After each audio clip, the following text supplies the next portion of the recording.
ابو ہریرہ رضی اللہ عنہ سے روایت ہے کہ جس نے ہر نماز کے بعد 33 مرتبہ سبحان اللہ، 33 مرتبہ الحمدللہ اور 33 مرتبہ اللہ اکبر کہا تو یہ 99 کلمات ہو گئے، اور 100 کا عدد پورا کرنے کے لیے لا الہ الا اللہ وحدہ لا شریک لہ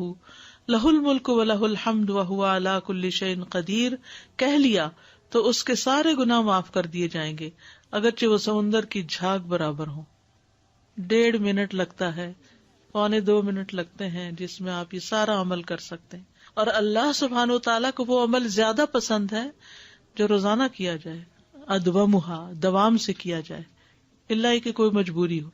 اس میں آپ دیکھیے نماز پڑھ لی آپ نے 10 منٹ میں، فرض پڑھ لیے تو یہ 2 منٹ میں کیا مشکل ہے، 2 سے بھی کم منٹ لگتے ہیں۔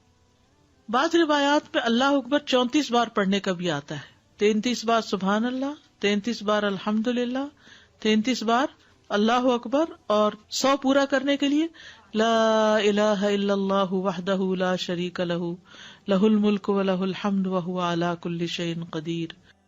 ویڈیو کے نیچے سبسکرائب کے بٹن پہ کلک کریں، بیل کے آئیکن پہ کلک کیجیے تاکہ ہر نئی ویڈیو کی نوٹیفکیشن